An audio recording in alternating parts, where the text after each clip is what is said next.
Doctor, muy buenas noches, ¿cómo está? ¿Cómo están? Buenas noches, un saludo a todos. Muy bien, doctor, muy contentos de tenerlo por acá en este martes. Oiga, doctor, pues empecemos justo con la segunda vacuna cubana, la Abdala, que empezó a tener mucho eco. ¿Qué sabe usted de esta vacuna? Mira, en primer lugar, la próxima vez que te toque hablar en la conferencia mañanera, invita a la gente, diles que como ya no está Gatel, pueden darse una vuelta por acá y acá les aclaramos todas sus dudas, para que no estén viendo a periodistas de otros lugares. Sobre todo si Mira, es día martes. la vacuna Abdala es una vacuna cubana, pues, de una serie de vacunas cubanas. Los cubanos en el Instituto, en el Centro de Ingeniería Genética y Biotecnología de Cuba, que está en La Habana, Cuba, empezaron a ensayar varias vacunas desde abril, mayo del año pasado, del 2020. Empezaron a ensayarlas. Y esta vacuna Abdala es como que la nueva generación de estas vacunas y es la que se empezó a ensayar un poco más tarde, en julio del 2020. En esa época se empezaron la fase 1 y la fase 2 de la experimentación de la vacuna, que son las fases clínicas que estudian la seguridad y la calidad de la vacuna. Ahí todavía no se estudia nada de la eficacia, no nos interesa saber si sirve. Ahí lo que se está estudiando es que es segura y que es una vacuna de calidad. Y ya después la fase 3 es en la que se estudia si la vacuna es eficaz, qué tan eficaz es. Y en esta vacuna tiene una eficacia de alrededor del 92%, 92.28 por ahí dicen que es la eficacia. Entonces es muy superior a la Soberana, que es la primera que sacaron, que tiene una eficacia como del 62, 64%. Este es mucho mejor, este es mucho más eficaz. Sin embargo, tanto la Soberana como esta última, la Abdala, las dos proporcionan, recuerden, tenemos tres columnas. La eficacia es lo que el laboratorio nos dice, que es la capacidad de producir o de invitar al sistema inmunológico para que produzca anticuerpos neutralizantes, linfocitos activados que protegen a los pacientes. En la segunda columna tenemos la protección para enfermedad grave y en la tercera columna tenemos la protección para hospitalización, que son tres variables diferentes. Tanto la Soberana como la Abdala tienen la capacidad de prevenir enfermedad grave 94-97% y hospitalización, que significa terapia intensiva, prácticamente en un 100%. Es decir, las dos vacunas con una eficacia tan diferente proporcionan el mismo beneficio en la población. Esta vacuna Abdala es una vacuna de 3 dosis. Se pone en el día 0, que es el día que se pone la primera dosis, a los 14 días es la segunda y a los 28 días es la tercera dosis.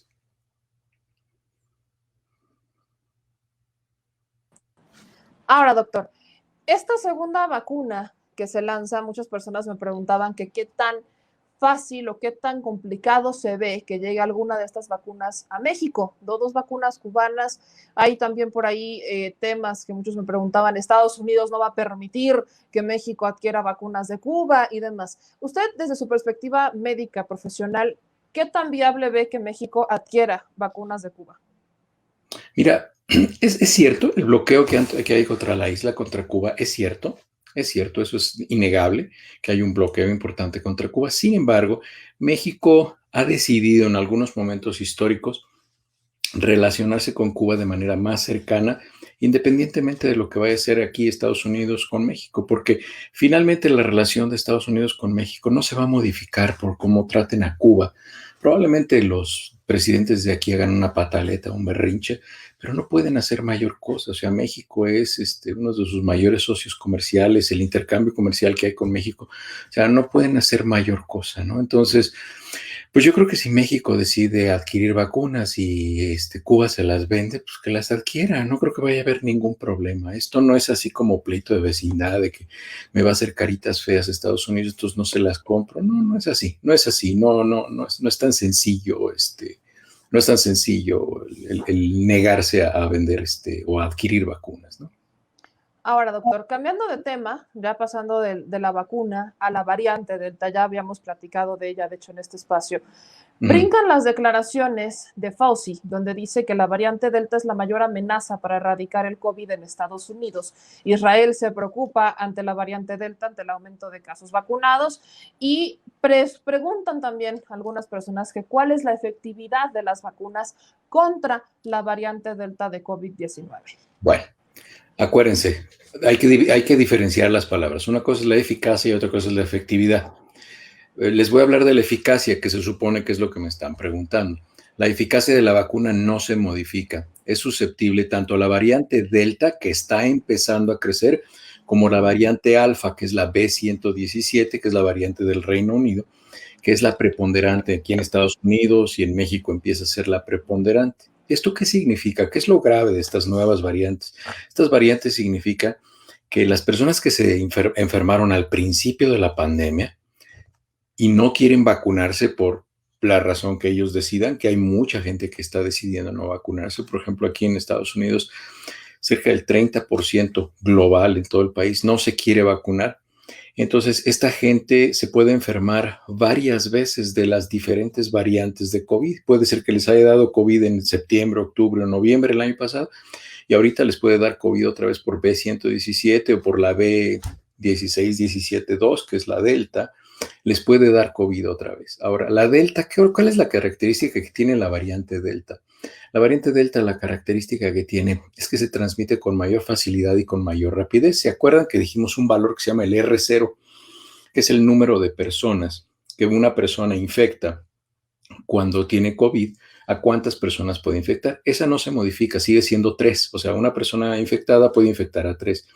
Lo que sí se abrevia es lo que se llama el intervalo de la serie, es decir, el espacio que hay entre que infectan al grupo 1, entre que se infecta al grupo 2. Con las variantes que teníamos antes pasaban de 10 a 14 días. Por eso cuando veíamos que se iban de vacaciones a la playa decíamos, ay, en 2 semanas vamos a ver cuántos casos hay. Lo que tiene la variante Delta es que es tan reducido que ya no es de 10 a 14 días, ya es entre hasta 3 a 5 días puede ser. Entonces eso hace que sea mayor la velocidad de la transmisión de la enfermedad del primer grupo de casos al segundo grupo de casos. Esa es la única diferencia. Su capacidad para evadir el sistema inmunológico es baja, sigue siendo baja. La más fuerte para evadir el sistema inmunológico es la beta, y esa pues tuvo un buen impacto con la vacuna. Y todas las variantes tienen una buena respuesta, es decir, las vacunas protegen contra todas las variantes. Ahora, si yo tomo 10,000 personas vacunadas con la vacuna que sea, ya sé que ahorita hay un delirio exquisito en México por cierto grupo de periodistas por hablar de la CanSino, pero si toman 10,000 personas vacunadas con la CanSino, con la AstraZeneca, con la Pfizer, con la 10,000 personas, y les están haciendo frotis nasales seriados, pues van a empezar a detectar gente que da prueba positiva. ¿Por qué? Porque no han entendido estos cabezaduras que la gente vacunada se infecta, pero ya no se enferma. No se enferma de gravedad y no se muere por la enfermedad. Pero no lo han entendido los cabezas duras o no quieren entenderlo. Y eso qué bueno que lo mencionan porque ahorita Margarito justo estaba haciendo una pregunta de ese estilo. Decía, ¿puedo enfermar de COVID-19 si fui vacunado con CanSino el 19 de mayo y el 17 de junio empecé con fiebre, escalofríos, dolor de garganta, dolor de nariz, corrimiento nasal y labial en los ojos? Creo que responde perfectamente bien esto, ¿no? Sí, claro. Se pueden infectar, pueden tener una enfermedad con una gripita, pero no van a tener enfermedad grave, no van a acabar en el hospital y no se van a morir. Para eso sirven estas vacunas y muchas otras. Ahora empiezo con las preguntas, doctor, porque ya empezaron varias. Rodolfo Morelos nos dice, buenas noches, mi esposa tiene síntomas de COVID-19. ¿Qué me recomienda que se espere? ¿A verificar que no tiene COVID y ponerse después la vacuna? ¿Tiene síntomas de COVID? ¿Qué me recomienda que se espere? Mira, si tiene síntomas de COVID, estamos en una época de pandemia, es altamente probable que tenga COVID. Hay otro experimento que se hizo en el cual se iba a las líneas de personas que estaban formadas para vacunarse y se les hacían pruebas aleatorias, es decir, vamos a decir, había 50 personas formadas en la línea o la cola, como le dicen en México, en la línea para vacunarse. Entonces, ¿qué es lo que hacían? Le preguntaban, oiga, ¿nos permite hacerle una prueba para ver si tiene COVID? Dice, no tengo COVID, me siento muy bien. Pero acuérdense que el 80% de los pacientes que tienen infección por COVID son asintomáticos. Y entonces se encontró que hasta el 14%, del 14 al 18% de las personas tenían una prueba positiva de COVID, las que estaban formadas para meterse a vacunar. Y se siguió a esas personas luego se les llamó y se les preguntó cómo se sentían y todo este tipo de cosas. Y todas se sintieron bien, no hubo una diferencia significativa estadísticamente entre los que iban y se vacunaban infectados y los que se vacunaban sin infección. Ahora, hay algunas personas que ya iban enfermas y entonces se complicaban y se enfermaban y tenían síntomas. Entonces, ¿por qué se hizo este estudio? Porque los laboratorios que producen la vacuna están muy interesados en que haya una diferenciación muy clara entre una persona que se vacuna infectada con COVID y una persona que se vacuna no infectada. Porque esa persona que se vacuna infectada con COVID puede ser que tenga muchos efectos por haber estado infectado de COVID y se pueden enfermar, porque el hecho de que se vacune pues no los va a proteger contra una infección activa, porque la vacuna va a empezar a tener efectos 2 semanas después de que se la aplicaron. Entonces, esta persona se puede enfermar de gravedad, incluso puede morir por COVID, porque la vacuna pues, prácticamente se la proporcionaron en el mismo momento que la persona está infectada. Entonces, es muy importante que la gente entienda que muchas veces los síntomas que ellos dicen que son efectos secundarios por la vacuna, es probable que estén infectados por COVID. Ahora, doctor, hay otra pregunta, y aquí dice, doctor, si ya tengo mis 2 dosis de vacuna, ¿tengo que seguir usando cubrebocas con la sana distancia? ¿Ya puedo hacer mi vida como antes de la pandemia? La recomendación para que uses el cubreboca y sigas teniendo la sana distancia es para que protejas a los que no están vacunados a tu alrededor. Porque si tú estás vacunado, te puedes infectar. Y si te infectas, puedes transmitir la enfermedad. Y si se la transmites a alguien que no está vacunado, puede enfermar de gravedad y puede morir. Es por eso que se recomienda que la gente vacunada siga usando el cubreboca para que proteja a los demás, no para que se proteja a él, es para que proteja a los demás. Doctor, me empiezan a preguntar, así como con la polémica de Cancino, con la de Johnson Johnson. Ahí está Antonio Díaz, que dice que la Johnson Johnson se rumora que no es buena. ¿Qué es lo que se sabe de la Johnson Johnson? ¿Cómo desmentir esto que ya lo hemos platicado, de hecho? Me encanta el Spanglish de Antonio Díaz, de Anthony Díaz. No es good. La vacuna de Johnson Johnson es una vacuna extraordinaria como cualquiera de las otras y proporciona una protección contra enfermedad grave muy buena del 100% y contra muerte del 100%. Nos pregunta Gloria Cheón que si los vacunados ya no contagian a los demás. Es una pregunta que he visto muy repetida ahorita.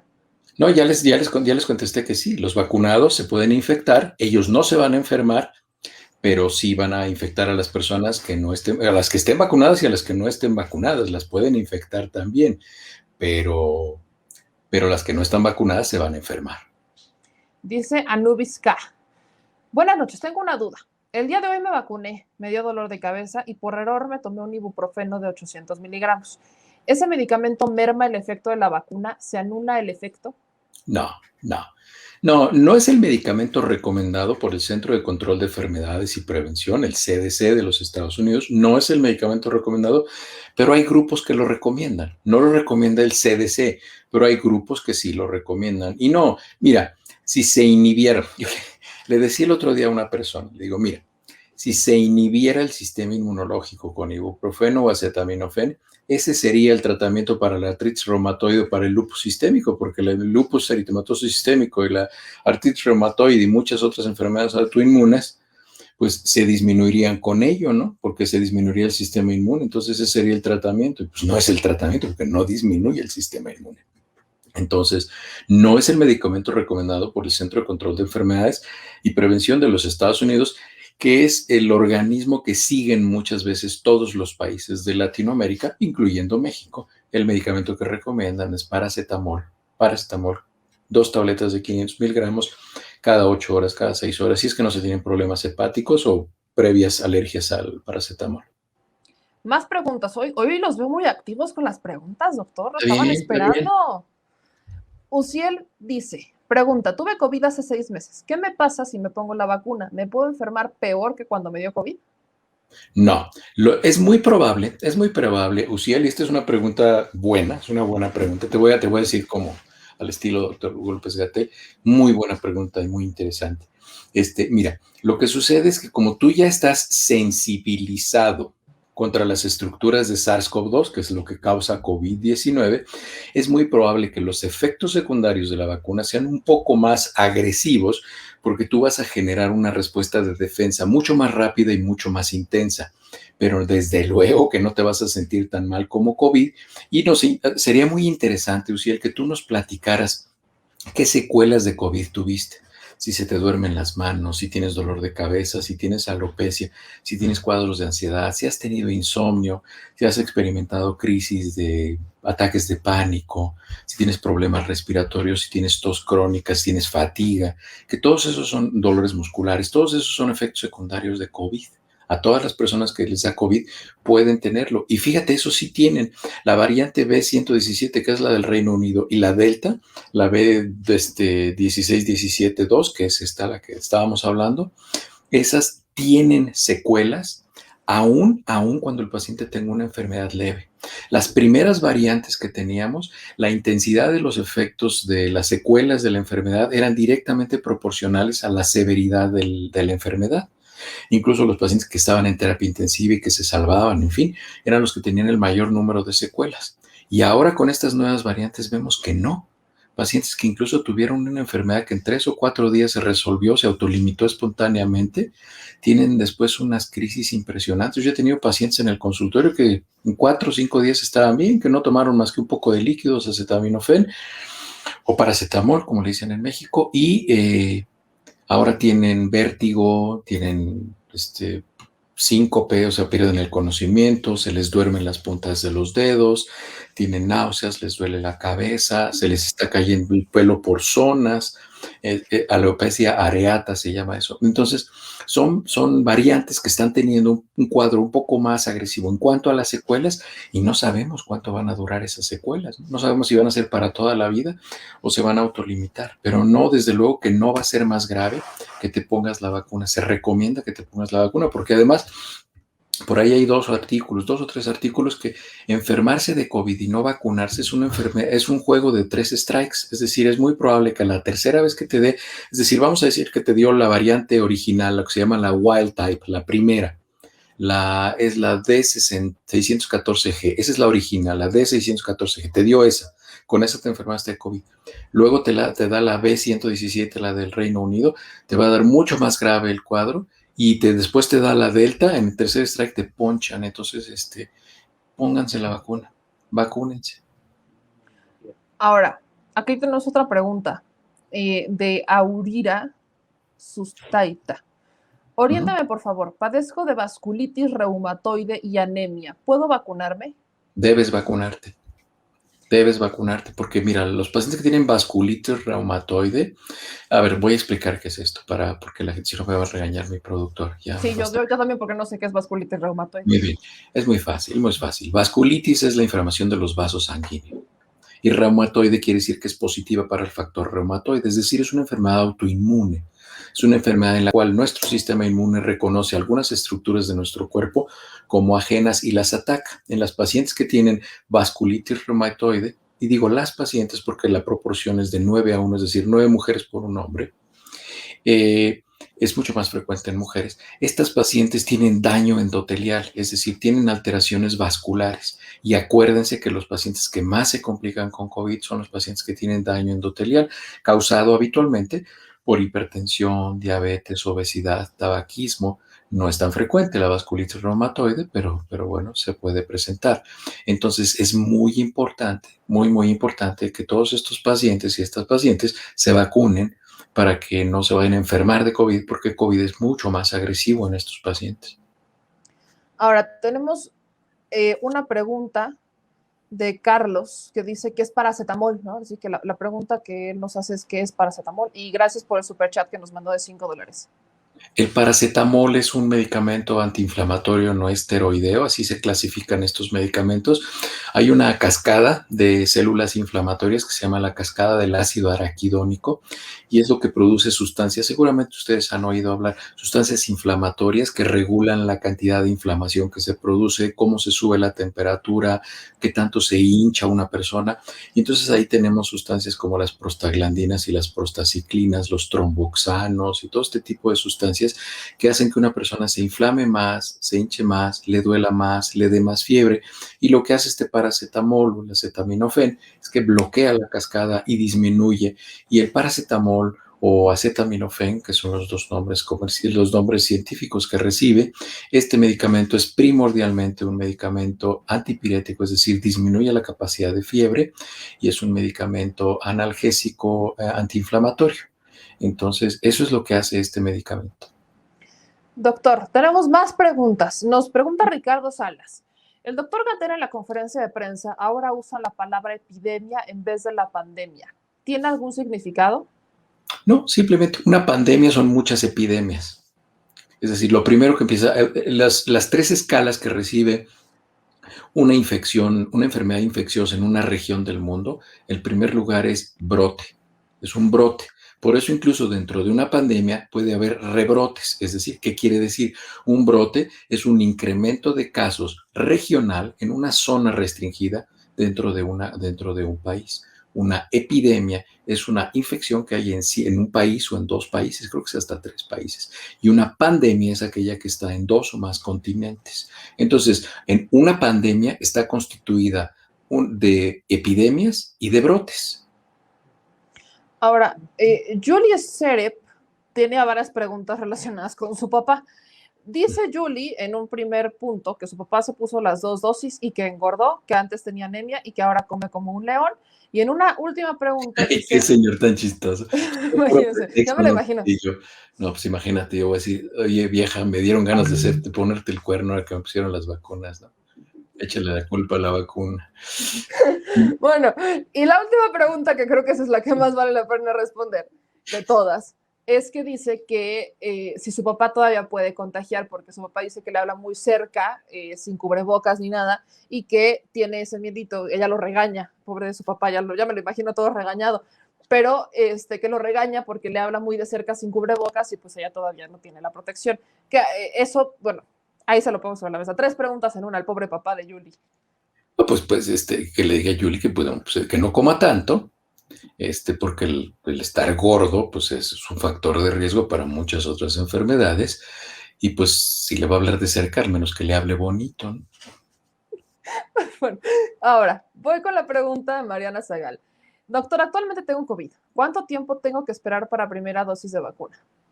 Actualmente tienes COVID, muy bien. Cuando pasen 48 a 72 horas sin síntomas, ya te puedes vacunar. Nos dicen acá más preguntas. Mi papá tiene 72 años, presenta problemas gástricos, aún está en estudios, recibió transfusión hace 3 meses. Los doctores dijeron que se esperara ese tiempo. ¿Ya se puede vacunar contra el COVID? Pudo haberse vacunado desde el principio. Ahora, más preguntas que hay por acá. Nos dice Cyberbull. Doctor, ¿qué se sabe de la nueva cepa de la India, la Delta Plus, que es mutación de la Delta? Es la Delta, es lo mismo, nada más tiene una mutación adicional. Acuérdense que ya lo habíamos platicado aquí, que les gustan las palabras así como de Corín Tellado, así como de telenovela, esto. La supermutación, ¿no? Es así como el super ratón que luchaba en las luchas libres, ¿no? No, pues eso es una mutación más, es una mutación adicional. ¿Qué es lo importante de esto? Lo importante de esto es entender si alguna variante tiene alguna mutación relevante que cause un cambio en qué, en el R0 o en el SI. ¿Qué es eso? Lo voy a volver a decir. El R0 es el número de personas que se van a infectar con un infectado. Ese es el R0, el índice de reproducción es decir, una persona infectada infecta a 3. Y el SI es el intervalo de la serie, es decir, cuánto tiempo pasa en que esta persona infecta a la siguiente y la siguiente empieza a presentar síntomas. Tenemos que entender cuál es la diferencia de estas dos. Y ahora tenemos la tercera variante, el tercer factor a considerar, que es si esta variante que tiene ese R0 y ese SI es susceptible a la protección de la vacuna. Y lo más probable es que sí, porque ya les expliqué que las vacunas se hicieron con una ingeniería que lo que hace es que utiliza estructuras comunes que no mutan con tanta frecuencia de los virus. Vamos a decir que, háganse cuenta que es como un pastel redondo, que es de 3 pisos, y lo único que hacen las variantes es que le cambian la cobertura, el merengue que le ponen encima y las figuritas. Todas esas son mutaciones. ¿Qué pasa? Que hay unas variantes que van a tener unos colores más apetecibles o unas figuritas más ricas que se nos va a antojar comerlas, ¿no? Algunas le van a poner dulcecitos adicionales, esto se nos va a antojar más, en fin, o le van a poner un color más atractivo. Eso es lo que hacen hasta hoy esas variantes, pero ninguna variante ha logrado que dejen de ser redondos los pasteles o de 3 pisos. Es decir, no ha habido una variante que sea biológicamente relevante como para que le nombremos cepa. El día que tengamos una variante que sea biológicamente relevante de manera significativa, entonces ya no será una variante, ascenderá en la escala de la evolución de los virus y será una nueva cepa. El día que tengamos una nueva cepa, se abre la posibilidad a que alguna de las vacunas ya no sea eficaz contra esa cepa. Tengo esta pregunta de Oscar Valdés. Ya me puso la CanSino, soy maestro el 16 de mayo, pero no me siento muy protegido. ¿Me puedo poner la Pfizer? Don Oscar, es usted maestro, no enseñe esas cosas. Ya está usted protegido. Ya lo habíamos platicado, ahora sí que ya lo habíamos platicado para Oscar, ya lo habíamos platicado, ya le tocó. Dice Carlos Amlito Rangel, ¿qué tan cerca estamos de terminar la pandemia? En el mundo, yo creo que se va a terminar como a finales del 2022 en el mundo. En México estamos muy cerca de alcanzar la inmunidad de rebaño combinada. ¿Esto qué significa? Hay una gran cantidad de personas que tienen inmunidad parcial por haberse enfermado o por haberse infectado, y ahora ya tenemos, creo que es que cerca del 28-29% de la población en México que ya tiene por lo menos una dosis, incluyendo a mi productora. Ahora, doctor, me encanta porque hoy sí funcionó el anuncio, funcionó, ya está, y tú también. Que por cierto, aquí el Mr. Productor ya empezó con los efectos secundarios. Ya se tapó, trae un gorrito, está haciéndole así, ya lo mandé por su señor paracetamol, ya se fue a tomar el paracetamol. Lo tendría que haber tomado 2 horas después de la vacuna. Pero no, ¿sabes qué? No me hizo caso. Mi productora está de maravilla, es una mujer, es una súper mujer. ¿Ves? Eso te pasa por no hacerle caso, ¿ves? Y ni porque lo escuchas todos los martes. Híjole. Bueno, continuamos. Hay maderas que no agarran el barniz. No, es que dicen que cuando el árbol ya creció así, pues ni modo que lo regresemos. No puede trabajar de esa manera. A ver. Dice Esther. Buenas noches, doctor. El análisis que me hicieron recientemente salí con las defensas bajas, algo que ya también habíamos platicado acá. Mi doctora me dijo que no era conveniente que me vacune. ¿Es verdad? Cambia de doctora. Sabía, no sé por qué sabía que iba a contestar algo así. Ahora, dice Humberto, me pregunta el doctor, ¿por qué tenemos vacunas de una sola dosis? ¿Son más fuertes acaso o por qué varía de una o de dos? No, porque se encontró justamente en los estudios iniciales de fase 3. Recuerden que todas las vacunas, todas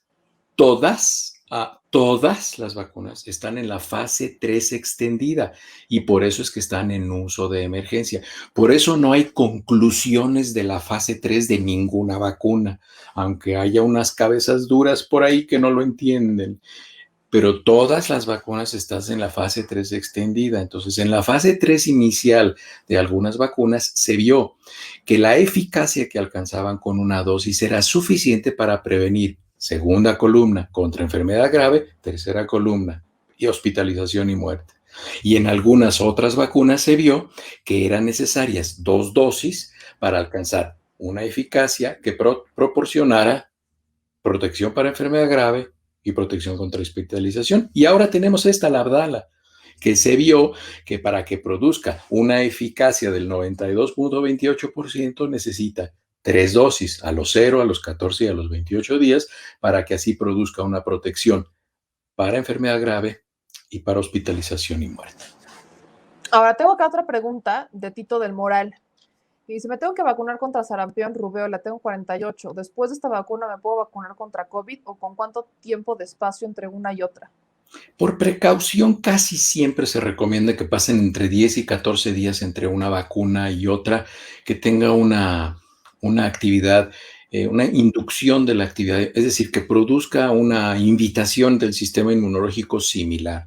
por precaución se recomienda, pero sí se las puede poner. Ahora, yo lo que le recomendaría es que se pusiera COVID primero, porque en este momento en México, supongo que Tito del Moral vive en México, en este momento en México es mucho más probable estadísticamente que se infecte y se enferme de COVID y se complique de COVID y pueda morir de COVID a que le vaya a dar sarampión y rubiola.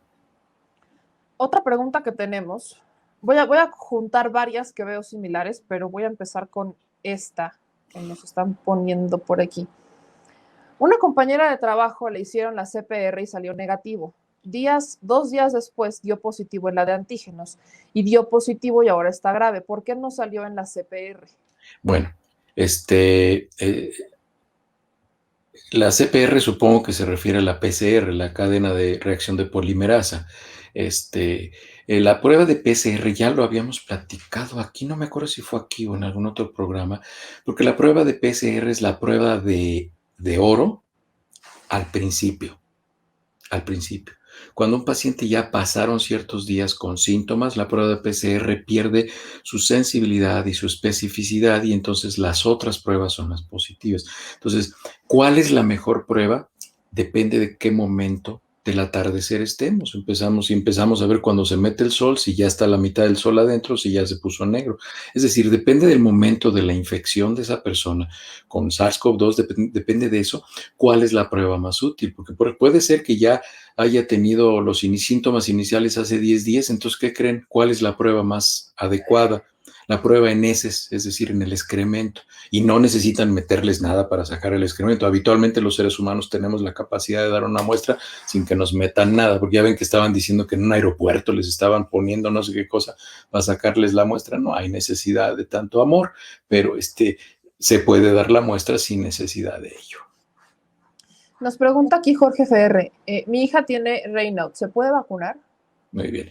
El síndrome de Raynaud es una hipersensibilidad, es una enfermedad autoinmune, es una enfermedad que pertenece al grupo de enfermedades autoinmunes por anticuerpos antinucleares, que es muy parecida al lupus eritematoso, artritis reumatoide, síndrome de Sjögren, síndrome de Goodpasture, es decir, son una serie de enfermedades que se parecen. Se caracteriza el síndrome de Raynaud por el fenómeno de Raynaud. ¿Qué es eso? Es un colapso súbito de los vasos sanguíneos, principalmente los periféricos. Estos pacientes, por ejemplo, las pruebas diagnósticas clínicas son muy interesantes. En un recipiente ustedes ponen agua fría con hielos, meten las manos a estos pacientes y las puntas de los dedos les quedan blancas. Si el productor ahorita googlea fenómeno de Raynaud, así como está escrito, Raynaud, va a haber fotografías muy interesantes de personas que metieron el agua, las manos en agua fría o se expusieron a un clima frío como aquí, no que estamos a 42 grados ahorita, sino cuando está haciendo 40 pero bajo cero. Son pacientes que no pueden salir a la calle porque se les ponen blancos los dedos y se les pueden necrosar, se les muere. Entonces, esta es la enfermedad de Raynaud.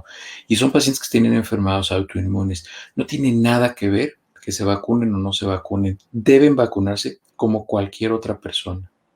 Y también la enfermedad de Raynaud es una enfermedad que es predominantemente en mujeres y es por eso que, bueno, pues el señor Jorge tiene a una nena que tiene enfermedad de Raynaud, pero si es bien tratada y es bien manejada, don Jorge, si tiene tratamiento, si no me contacte, podemos platicar, pero son personas que pueden vivir una vida normal. Es muy importante que a ella la vigilen en la función renal, que es el órgano que se daña con mayor frecuencia. Entonces, esos son los cambios mucho más frecuentes. Así como lo estamos viendo ahí en la película esa, sufre una contracción vascular muy importante de los dedos cuando se expone al frío, ¿no? Por ahí debe haber fotos son más. Por aquí tengo fotos de pacientes, pero no me voy a distraer viendo mis fotos, pero tengo varias pacientes que yo en el consultorio tengo hielo para tomar bebidas y esto, les pongo agua con hielo, les pongo la mano y sí, se les pone, pero blancos se les ponen los dedos. Es impresionante cómo lo hacen y eso prácticamente hace diagnóstico y lo confirmamos con exámenes de laboratorio, ¿no? Ahora, doctor, en otra pregunta, tengo varias personas que me están preguntando sobre esto. Mari Barra nos dice que tiene 56 años, que es diabética e hipertensa. Se vacunó con su primera dosis el 26 y no se siente bien desde entonces. Dice que se le duermen los pies, las manos, a veces los brazos y que tiene calambres. ¿Podría tener relación? lo más probable es que ya tengo una neuropatía diabética o una neuropatía hipertensiva. No tiene relación con la vacuna. Los pacientes que tienen diabetes, ¿qué es esto de neuropatía hipertensiva o neuropatía diabética? Fíjese que los diabéticos tienen algo que se llama lesión de los vasos sanguíneos que llegan a los nervios, que se llaman los vasa nervorum. Imagínense nada más el tamaño de los vasos sanguíneos, que hay un nervio, o sea, un nervio, un nervio así que es mucho más delgado que un pelito, y ese tiene vasos sanguíneos que lo están abrazando y le están llevando oxígeno para que ese nervio funcione eficazmente. Los pacientes que tienen diabetes y tienen hipertensión tienen daños de estos vasos sanguíneos y se mueren o disminuyen significativamente en densidad y en cantidad, y lo que pasa es que este nervio deja de ser eficiente transmitiendo las señales. Entonces los pacientes empiezan a tener sensaciones como de agujitas y todo esto, y es por eso también que los pacientes diabéticos dejan de sentir y les salen úrcelas en los pies que luego se les infectan porque no tienen dolor, porque no sienten, porque tienen neuropatía, es decir, enfermedad de los nervios. Y eso es característico en los pacientes diabéticos y no tiene mucho que ver, no tiene nada que ver con la vacuna, es más bien la neuropatía diabética y la neuropatía hipertensiva. Yo lo que le recomendaría a la señora es que viera a su médico. Hay medicamentos para tratar eso y desde luego que trate de controlarse su diabetes, que procure que la hemoglobina glucosilada o glicosilada esté entre 6 y 7% todo el tiempo y su presión esté por debajo de 130/90. Arabeli nos dice que tiene ganas de embarazarse, pero le da temor pensar que la vacuna pueda afectar de alguna manera. Ha estado informada al respecto y siente que si no fuera por eso no dudaría, ya tuvo COVID. Muy bien. Pues mira, las mujeres embarazadas, si les da COVID, se complican mucho más y le puede pasar también al bebé. Entonces, si te quieres embarazar, pues embarázate o sea, vacúnate y luego te embarazas, o no tiene ninguna relación, pues. La recomendación del Colegio Norteamericano de Ginecólogos y Obstetras es que las pacientes embarazadas, aunque tengan 45 minutos de que se embarazaron, además no vayan a decir que están fatigadas por la vacuna, pues se pueden vacunar. Y las mujeres en primer trimestre se pueden vacunar, las mujeres en segundo trimestre se pueden vacunar, no tiene ninguna relación. Nos preguntan desde Canadá, Luciel Vidals, que cuál es la diferencia entre Pfizer, Moderna y Johnson Johnson. Son las disponibles en donde vive, que es Canadá, y no sabe cuál es la mejor. Muy bien. Las diferencias es la manera en la que invitan o inducen al sistema inmunológico. Las vacunas de Pfizer y de Moderna son vacunas que utilizan RNA mensajero, es decir, utilizan la fotocopiadora del material genético del virus, es decir, el material genético que se va a copiar del virus, y eso lo utilizan adentro de la vacuna para inducir. Ándale, ahí tienen la foto que ya les había mandado. Mira, el productor anda filoso el día de hoy. Y la vacuna de Johnson Johnson utiliza un adenovirus humano no replicante. ¿Eso qué significa? Es el principio del caballo de Troya.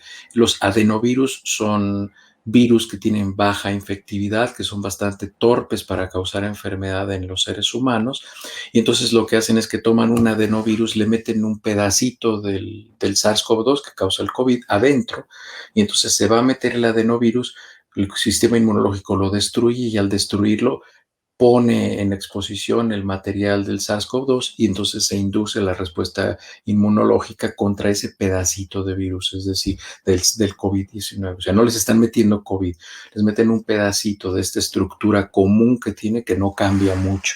Y entonces, bueno, pues como estamos viendo, se produce una protección de entre el 85.4% con la de Johnson Johnson para enfermedad grave, que quiere decir que si les llega a dar COVID, pues les va a dar una enfermedad COVID del 14% de lo que les daría, o tiene una protección con la de Pfizer del 100% y una protección para hospitalización, es decir, terapia intensiva y desde luego muerte del 100%. Es decir, es imposible que ustedes vayan a morir por COVID y no les va a dar una enfermedad relevante por COVID. Esas son las diferencias que hay. Y ahorita en Canadá, justamente, déjenme decirle una cosa, justamente aquí que nos escucha nuestro amigo de Canadá. En Canadá, por cuestiones de precaución nada más, dijeron que ya no iban a poner la vacuna AstraZeneca, aunque publicaron un artículo, un documento oficial del gobierno y del departamento como la FDA, pero canadiense, en el cual clarifican que cuando se empezó a poner la vacuna de AstraZeneca en el mundo, se empezaron a ver casos de trombosis, pero se concluyó que eran casuales, no causales, es decir, le pusieron la vacuna de AstraZeneca a un grupo de adultos mayores que tenían un riesgo muy elevado para tener trombosis y algunos de ellos tuvieron trombosis, pero no fue mucho más frecuente que la población que no recibió la vacuna, es decir, la trombosis que tuvieron es por las enfermedades que tenían, seguramente esos pacientes tenían pues enfermedades autoinmunes o ya les había dado un cuadro de trombosis o tenían hipertensión o tenían diabetes o tenían otras enfermedades o tenían historia de tabaquismo y por eso les dio la trombosis y coincidió que se habían vacunado. Es decir, fue casual la relación, no fue causal. Es decir, no fue causada, fue más bien que sucedió en el mismo momento. Ahora, aquí tengo una pregunta que no nos habían hecho antes, yo no la había visto, ahora sí, esta es nueva, es nueva. Buenas noches, nos dice David Chávez. ¿Qué tan cierto es que uno se puede cuidar de los virus con una dieta balanceada, sin comida chatarra, embutidos, refrescos ni azúcares, y se logra tener un pH alcalino? ¿Eso para qué sirve? Si te da un pH por alcalino, a ver, el pH, vamos a explicar primero qué es el pH alcalino, porque hay mucha gente que habla de cosas que no entiende. pH, la abreviación pH, P es chiquita, H es grandota. ¿Por qué? Porque abrevia algo que se llama potencial hidrógeno. Es decir, qué cantidad de hidrógenos tenemos nosotros en nuestra sangre, en nuestro plasma, es decir, de cuánto es nuestro grado de acidez o alcalinidad. El grado de acidez o alcalinidad ideal en la sangre es de 7.35. Cuando se hace más hacia abajo, se vuelve más ácido. Cuando se hace más hacia arriba, se vuelve alcalino. Si nosotros hacemos la sangre alcalina, tenemos una alcalosis metabólica y estamos poniendo en riesgo nuestra vida. ¿Qué tanto puede cambiar? Pues súbanlo a 7.4 y ahí ya se los está cargando el pintor. Es decir, la diferencia es muy pequeña. Esto del agua, digo, la gente que toma agua alcalina, además de ser fantoche, es idiota porque se las venden carísima. Y cuando se toman el agua alcalina y llega al estómago, pues ahí está el ácido clorhídrico y lo alcalino les duró lo que triste la alegría. Entonces, tengan mucho cuidado con estas cosas que oyen de la alcalinidad y la acidez. Modificar la alcalinidad y la acidez del cuerpo no es posible. Eso lo regulan el riñón y el pulmón. El grado de acidez, eso se llama el balance ácido-base del cuerpo y eso está controlado a nivel del riñón, cambios metabólicos y al nivel del pulmón, cambios respiratorios principalmente. Entonces, eso no es así. Ahora, ¿qué tanto se puede cuidar contra los virus? Pues ustedes se van a cuidar de cualquier tipo de infección, no nada más de los virus, llevando una dieta saludable. Llevando una dieta saludable, ustedes van a tener una vida saludable, pero no hay soluciones mágicas y abusados. No compren agua alcalina. Yo cuando veo que alguien trae una botella de agua alcalina, yo digo, híjole, es como dice el que estamos cercas, el que dice cercas está muy lejos, ¿no? Entonces, igual el que toma agua alcalina, pues yo no sé si piensan que son muy fancy o si son muy acá, no, pero más bien son medio mensos y además pues, no saben administrar su dinero. Ahora, ya voy a juntar las preguntas. Es la tradicional, doctor, es la tradicional, la que nunca falta, pero para todos. Aquí me dicen, me hablan de un pequeño que tiene un solo riñón, gente que tiene diabetes, una persona que tiene herpes, personas que tuvieron artritis. También nos dicen personas diabéticas con problemas cardíacos. Nos preguntan también de personas que tienen artritis es varias y que tienen también, por acá veía yo, sí, temas cardíacos. Sí se pueden vacunar. Todos se pueden vacunar. La única contraindicación de la vacuna es que hayan hecho una reacción alérgica a una dosis previa de la vacuna. Esa es la única contraindicación, la única. Todos los demás pacientes, aunque tengan 3 ojos, aunque tengan 3 manos, aunque tengan rebrotes, se pueden vacunar. Listo. No, me faltaba una, doctor. Esta es de las que nos gusta mucho para cerrar el programa. Hay una persona que está muy insistente por ahí preguntando que cuando se vacune, ¿cuántos días tiene que dejar de tomar cerveza? Y lo pregunta porque tiene un evento el fin de semana. Pues mire, yo la única recomendación que le daría respecto a las bebidas alcohólicas es que acabamos de ver lo que hizo el rufián del Charres. Nada más no maneje, pero no le afecta lo de la vacunación. Es como, me recordó mi productor, es como esto que me preguntabas tú de los brotes. Hay brotes, hay rebrotes, hay brutos y hay rebrutos. Entonces, nada más. Ya, lo logramos. El señor productor está muerto de risa. Ya estaba preocupado porque ya no se iba a poder tomar su caguamita. ¿Y qué se me hace que el señor productor preguntando? Porque justo, o sea, ya lo caché, incógnito. Usó una cuenta de YouTube distinta para preguntar. ¿Ya? No, ten valor de preguntarlo tú. Ten valor, híjole. Estoy invitado el fin de semana al evento. Hombre. Oiga, no, acabo de ver esta pregunta. Esa persona, Antonio Zaraga, tenía, esta justo la veía y se me pasó a decirla. Su doctora le dice que el tramadol anula el efecto de la vacuna y tenía 3 días de habérsela aplicado. Que cambie de doctora. El tramadol es un analgésico opioide de bajo poder adictivo, de baja potencia. Es equivalente un gramo de tramadol, un miligramo de tramadol es equivalente a 0.5 miligramos de morfina, es decir, mitad. Cuando lo comparamos con morfina es 50% potente como la morfina y no tiene nada que ver con el sistema inmunológico. Lo que hace el tramadol, que es un opioide, es decir, un medicamento que se parece a los opioides que nosotros producimos opioides en nuestro cuerpo y tenemos receptores Mu en el cuerpo, en partes del cerebro, y tenemos receptores Mu en el intestino. Por eso es que la gente que toma opioides como el tramadol les da estreñimiento, porque inhibe esos receptores Mu, que son receptores para el dolor. El tramadol lo que hace es que bloquea los receptores Mu en el cerebro para que el paciente no tenga percepción de dolor. Eso es lo que hace. No tiene absolutamente nada que ver el tramadol con el efecto de la vacuna. No tiene absolutamente nada que ver. Entonces, yo lo que le recomendaría es que si tiene dolor crónico, que son los pacientes que toman tramadol, que se siga tomando su tramadol y que se busque una doctora. Me encanta porque yo estoy diciendo ya vamos a terminar y entonces sale No, con las tú preguntas. síguele, pues ya sabes que aquí tienes al Wikifrisbee. Le voy a poner así a su sección, fíjese. El Wikifrisbee ya se quedó, ya consolidado, amarrado.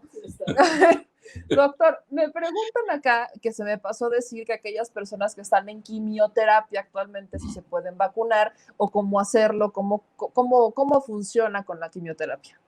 Los pacientes que están en quimioterapia tienen una disminución del sistema inmunológico muy importante, incluso a la mayoría, si no es que a todos los pacientes que van a tener quimioterapia, antes de tener la quimioterapia, se les tiene que actualizar su esquema de vacunación, porque los pacientes que tienen quimioterapia, miren, ¿qué hace la quimioterapia? Las quimioterapias, vamos a hablar en plural porque son diferentes tipos de medicamentos quimioterápicos. Las quimioterapias son medicamentos que tienen como objetivo las células que se reproducen con mayor rapidez. ¿Por qué? Porque el cáncer se produce con mucho mayor rapidez que otros tejidos. Y es por eso que dentro de ese espectro que atacan a las células que se producen con mayor velocidad, tienen efectos secundarios muy, muy severos y muy incómodos para el paciente, porque atacan los tejidos que se reproducen más rápido. Uno de esos es la mucosa gástrica o la mucosa del aparato gastrointestinal. Entonces, a los pacientes les salen úlceras desde la boca hasta el ano, y les duele el abdomen, y les da gastritis, y les da colitis, y les da enteritis no infecciosa. También atacan las células de la médula ósea que producen las 3 líneas de células que hay, que es las células blancas, las células rojas y las plaquetas. Es decir, las células rojas, que son los eritrocitos, las células blancas, que son los glóbulos blancos, que pueden ser los neutrófilos, los linfocitos, los monocitos, los eosinófilos y los basófilos, todos esos son los diferentes tipos de glóbulos blancos. Y también producen disminución de la actividad del sistema inmunológico. Entonces son pacientes que se van a someter a quimioterapia y es gente muy susceptible a tener enfermedades, incluso enfermedades oportunistas. Entonces es muy importante que esos pacientes tengan completo su esquema de vacunación, porque si les llega a dar una enfermedad puede llegar a ser fatal con mayor frecuencia que una persona que tiene su sistema inmunológico íntegro. Ahora, doctor, tengo otras dos preguntas. Una, antes de la que me va a poner el señor productor, es la de Pegaso, donde dice, hay personas que no quieren vacunarse porque tienen un tratamiento de ozono con oxígeno, que son muy buenos productos. Yo no tengo ni idea de qué son esos. Muy bien. Ya te iba a decir que lo echaras a las cubetas de las patrañas, pero no, esa la tenemos en otro programa. Tienen una cubetita que se llama la cubeta de las patrañas y tienen unas pelotitas como de ping pong. Te recomiendo que las tengas. Entonces así vamos a tener. Consíguete una cubeta de esas así de metal como de cervezas, de esas no Para voy el a decir próximo marca. martes. No voy a decir la marca porque no te están patrocinando. Es más, diles que te patrocinen y que te pongan la cubetita ahí con la marca y la vas a... ¿Sabes? ¿Tú qué quieres, caguamitas? Te voy a decir, a ver, meme, échala a la cubeta de las patrañas. No, eso del ozono es como el agua alcalina. No, ya valió, ya dejémoslo así. Ya valió, es como la cuchara que le quise pegar al señor productor y no jalo, ni siquiera habló el ruso ni chino. Estoy muy decepcionada, muy Está decepcionada. tan feo que no se le pegan ni las cucharas. No, ni se le pegan las cucharas, imagínense nada más. Imagínense la crisis en la que estamos, imagínense nada más. Y luego venía bromeándole con el hermano diciendo que se le iban pegando los coches. Este ya se creía el hombre nuclear. No, este ya se sentía soñado después de saludar a Spider-Man. No, hombre. Ahora, doctor, me preguntan por acá que qué hay sobre las vacunas para animales, las vacunas para los perros, para los gatos, que si existen vacunas COVID-19 para las mascotas. Es cosa que invites a platicar a un veterinario, porque yo las únicas bestias que trato son las de 2 piernas. Te voy a mandar con el doctor, me cae que sí. Mañana te vas. Ya, ahora sí, en las últimas preguntas, doctor, nos dice aquí Leti, ¿cuánto tiempo puede pasar después de mi primera dosis con la vacuna Sputnik para la segunda dosis? Y a esta me la repiten muchos porque preguntan cuánto tiempo hay de inmunidad en la primera dosis y cuánto hay en la segunda dosis y cuánto hay para si es que se tiene que aplicar una tercera o cuarta dosis en el futuro. Muy bien. En primer lugar, hay uno de las personas que nos hacen el favor de vernos aquí en YouTube, que hace algunas semanas me dijo que no era Sputnik 5, que era Sputnik B. Y yo lo regañé. Sí. Yo me equivoqué. Él tenía razón. Sí es B y se llama B porque quien pagó la investigación, que es un señor que se llama Dmitriev, que es el que pagó, es un ruso de mucha lana, exigió que se le pusiera la V de Victoria. Hay quien dice que se lo dijo por Vladimir, por arrastrársele al patrón, pero es V de Victoria. Entonces, él tenía la razón. Bueno, aclarado eso, para que vean que de vez en cuando también se me van las cabras, pero bueno, no es algo que tenga mucha relevancia, pero en fin, pero debo reconocerlo y lo reconozco porque me equivoqué. La vacuna Sputnik, el esquema es exactamente igual. Pueden pasar, hay diferentes ensayos que se hicieron con la vacuna. El primero que se hizo a los 21 días, luego a los 28, y ahorita se están haciendo estudios que duran hasta 4 meses entre la primera y la segunda vacuna. Con una sola dosis, que era la pregunta que nos hacía también, es que llegan a tener una eficacia del 60%. ¿Es buena? Sí, sí es buena. ¿Por qué es buena? Porque protege contra enfermedad grave y contra hospitalización, terapia intensiva y muerte. Esa es la importancia que tiene. Cuando una vacuna, su eficacia es de X número, el que sea, es suficiente para producir protección para enfermedad grave, protección para muerte, se considera una buena vacuna. El considerar una buena vacuna no es por su eficacia en porcentaje, no es por la eficacia en porcentaje, es por la capacidad que tiene para inducir al sistema inmunológico y que eso proporcione protección para enfermedad grave, protección para hospitalización. Ahora, no hay conclusiones de la fase 3 de ninguna vacuna. Todas las vacunas están en fase 3 extendida, que se llama uso de emergencia. Entonces, si ven que alguien sale entrevistado o hablando o va a la mañanera o a la de la tarde o a la de la no sé cuándo y digas que quiero que me enseñen, están escondiendo la información de la fase 3 terminada, pues si quieren le pueden enseñar la fase 3 terminada de la vacuna del sarampión o la rubiola, pero no la del SARS-CoV-2 para ninguna vacuna. Y no la están escondiendo. Es que estás preguntando por algo que no existe. Y doctor, yo aquí estaba, no voy a tocar el tema del dióxido de cloro, olvídenlo, ya lo hemos tocado, ya lo desechamos y lo mandamos al saco desde hace mucho tiempo sin que tuviéramos la cubeta. Entonces, omitamos mencionar dióxido de cloro por piedad. Pero tengo por últimas las preguntas, ya me están pidiendo whiskies, doctora, ¿a qué hemos llegado en este espacio? ¿Qué quieren que recomendemos whiskies y caguamitas? Pero me preguntan sobre este cruce de vacunas. En este caso nos dicen que no han llegado las segundas dosis y que qué pasa si se aplican una y como no llegó la segunda dosis de esa vacuna, ¿qué pasa si se aplican de otra marca? Vuelven a hacer la pregunta sobre qué pasa si se ponen una de una y otra de otra. Hay protocolos de investigación haciendo eso, combinando. Fíjense que ahora se están haciendo protocolos de combinaciones. Si quieres poner, productor, el cuadro donde vienen las vacunas, qué diferente técnica utilizan, la que pusiste hace rato, la gráfica blanca de las vacunas. Fíjense, allá hay vacunas, por ejemplo, tenemos hasta arriba la de Pfizer y la de Moderna, y pueden ver en la primera columna, después del nombre y el símbolo del laboratorio, pueden ver qué tipo de estrategia para inducción del sistema inmunológico utilizan. Y entonces puede ser que en algunos protocolos de investigación utilicen la primera con RNA mensajero y la segunda con adenovirus. Y de esa manera, ¿qué es lo que están buscando? Están buscando dos cosas: que la capacidad de inducción del sistema inmunológico sea más robusta. ¿Para qué? Para que dure más tiempo la protección contra la enfermedad, porque los porcentajes de protección para enfermedad grave son suficientes, pero ahora, ¿cuál es el reto? Ahora el reto es que el sistema inmunológico tenga dos estructuras diferentes identificadas y dos grupos de anticuerpos neutralizantes y linfocitos T activados que estén sensibles por si una variante llegara a no tener la estructura que era el objetivo de una de las vacunas, pues utilice la de la otra vacuna. Entonces, van a ser complementarias probablemente y probablemente en el futuro digan, ¿saben qué? Van a tener que ponerse una de RNA mensajero, la segunda va a ser con adenovirus no replicante de tipo 26 o de adenovirus 5, probablemente el 5 lo saquen, por ejemplo,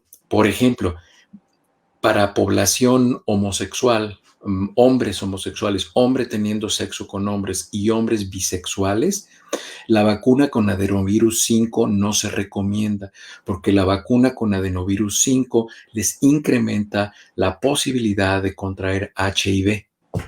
Entonces, son observaciones que se han estado teniendo durante un largo proceso. Y esto de la vacuna con adenovirus 5 no se aprendió ahora con COVID, eso se aprendió con otras vacunas en las cuales se utilizó como vector viral el adenovirus 5 y se vio que la población homosexual o bisexual, hombres teniendo sexo con hombres, tenían una susceptibilidad mayor a contraer HIV, el virus de la inmunodeficiencia humana, a través de vía sexual por penetración anal, tenían incrementada la frecuencia y entonces probablemente en pacientes para protegerse contra COVID digan, ¿saben qué?